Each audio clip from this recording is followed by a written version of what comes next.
Hi guys, I'm now having a demo with my the business of my bunso. This is what they call Dobao. And I will try to open this one. Then this one. Open. Okay. And I say this is very interesting for the children. If you want children to you give this to your children, then this is very good. Very nice. When once you have to open this, I believe your children will be happy. Will enjoy this one because this will make them very attentive. Especially in school, they can also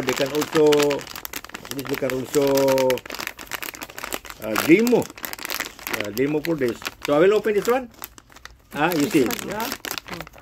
Okay, i-open natin Alam mo guys, i-open ko to Alam mo, very nice tong laruan para sa mga bata. Kung sino mga parent, okay, gusto mo ito. Ganda. Ganda pala to. Ito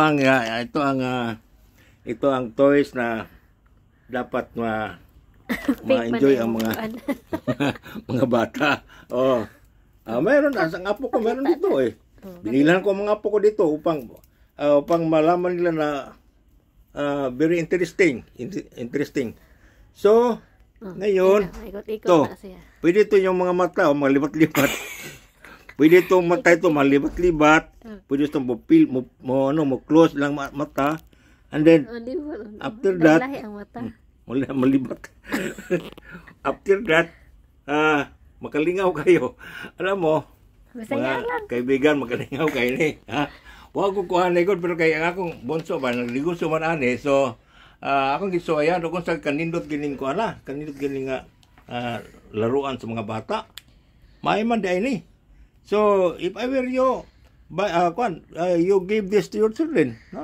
Mura lang to, mura lang Mura lang, pero kung ito magiging malaruan sa mga bata, makabigay itong wisdom sa kanila, no? Di lamang wisdom, gusto nila malaman nila nga how the toys will give important to their mindset.